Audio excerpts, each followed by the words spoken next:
দাদা ওখানেই দাঁড়িয়ে, দাদা ওখানেই দাঁড়িয়ে, ওখানেই দাঁড়িয়ে। হ্যাঁ হ্যাঁ আছে আছে আছে। আমরা একটুখানি তাহলে ল্যাপেলটা বের করে নিই। হ্যাঁ দাদা একটু সময় দাও, আমরা একটু আমরা একটু ল্যাপেলটা বের করে নিই। 2026 ওলে বাবা পারকারেগা নামক ধারাবাহিকের শুটিং চলার সময় আমাদের সকলের বন্ধু ও আর্টিস্ট ফোরামের সদস্য রাহুল অরুণোদয় বন্দ্যোপাধ্যায়ের আকস্মিক মৃত্যু ঘটে। আপনাদের অবগতির জন্য জানাই, এরপর থেকেই সোশ্যাল মিডিয়ায় নানান মতামত চলতে থাকে। এমতাবস্থায় আমরা আর্টিস্ট ফোরামের পক্ষ থেকে আইনি পরামর্শ নিয়ে সঠিক কী ঘটনা ঘটেছে তা জানতে চেয়ে ম্যাজিক মোমেন্টসকে একটি চিঠি দিই 1 এপ্রিল। তার উত্তর গতকাল পেয়েছি, যাতে আমরা সন্তুষ্ট নই। এমতাবস্থায় আমরা আবার আইনি পরামর্শ নিয়ে আগামীকাল দুপুরবেলা আর্টিস্ট ফোরামের তরফ থেকে আর্টিস্ট ফোরাম অফিসের সংশ্লিষ্ট থানায় এফআইআর অভিযোগ জানাতে যাচ্ছি, রাহুলের মৃত্যুর পূর্ণাঙ্গ ও স্বচ্ছ তদন্তের দাবিতে।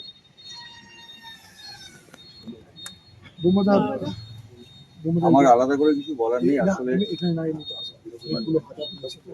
আমার আলাদা করে কিছু বলার নেই। আমাদের সম্পাদক বলেছেন, আমাদের অনেকের আমি একটাই কথা বলছি, রাহুলের চলে যাওয়াটা তো খুব স্বাভাবিক নয় এবং এমনভাবে একটা দুর্ঘটনা ঘটেছে। আমাদের প্রথম তো 2 দিন সময় লেগেছে, নানান রকম প্রশ্ন করেছেন অনেকে, এবং আজকে দাঁড়িয়ে যেটা আমরা বললাম সেটা একটা করতে, সেটাকে পুরোটা প্ল্যান করতে, সেটাকে জায়গায় আনতে, আইন একটা এমনই জিনিস, তার নানান দিকে অনেকগুলো বাধা আছে, মানুষের সঙ্গে বসা।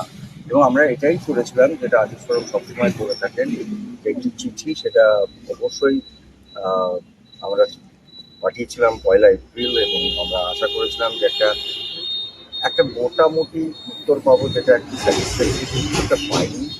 যে কারণে, যেটা শান্তি বললেন একটু আগে, কালকে আমরা একটা এফআইআর ফাইল করবো, এবং সেটার টাইমটা এক্স্যাক্টলি আমরা বলতে পারছি না, হয়তো দুপুরবেলার দিকে, সেটা আফটার 2, কারণ 2টোর পরে আমরা করছি। এবং এইটুকুই বলার, কারণ আমি বারবার একটাই কথা বলি যে চলে গেছেন তাকে ফেরানো যাবে না। আমরা প্রচুর সময় নিয়েছি, এখানে অনেকের প্রশ্ন আছে, কিন্তু কিছু কিছু জিনিস থাকে যে বিশেষ করে যেখানে আইন জড়িয়ে যায়। আর একটা এটাও বুঝতে হবে যে আমরাও তো আঘাত পেয়েছি, আমাদের সেই আঘাত, আমাদের সেই কষ্টটাও কাটাতে 2 থেকে 3 দিন লেগেছে বুঝতে যে রাহুল আমাদের মধ্যে নেই। আর তার মধ্যেই এত কথাবার্তা, যাই হোক, কিন্তু আমরা চেষ্টা করব যে আসল ঘটনাটা জানতে, আমরা আপ্রাণ চেষ্টা করব, এবং তার জন্য আমাদের পুরো আর্টিস্ট ফোরামের টিম, সব এখানে যারা দাঁড়িয়ে আছেন তারা বুঝতেই পারছেন সারা দিন কাজ করেছে। কিন্তু এইটার পেছনে যে মানে আমরা যেটাকে ব্যাকস্টেজে কি হয় বলি, সেখানে যে কত মানুষের কত পরিশ্রম চলছে, অক্লান্ত পরিশ্রম চলছে, সেটা সবসময় ভিডিওতে বা সোশ্যাল মিডিয়াতে হয়তো নাও বলা যেতে পারে। আমার একটাই অনুরোধ, যারা যারা রাহুলকে ভালোবাসেন, তারা একটা জিনিস চান, যে ওর মৃত্যুটা এবং তার সঙ্গে যে সত্যি কথাটা, যেটা আপনারাও সবাই বলছেন, সেটা যেন মানুষের সামনে তুলে ধরা হয়, যাতে ছেলেটা বড় হলে বা জানে যে আমার বাবা চলে গেলে নেই। এইটুকুই আমাদের, কিচ্ছু না।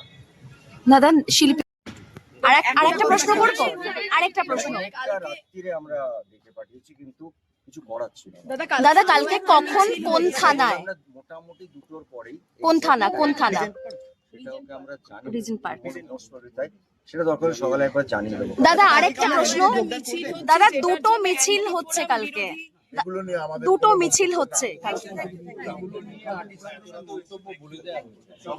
সবাইকে ধন্যবাদ। এই টাকা নিয়ে বাড়ি যাবে, পাঠিয়ে দিও যারা আসে। কি কোম্পানি এটা কার? এটাই হচ্ছে কথা।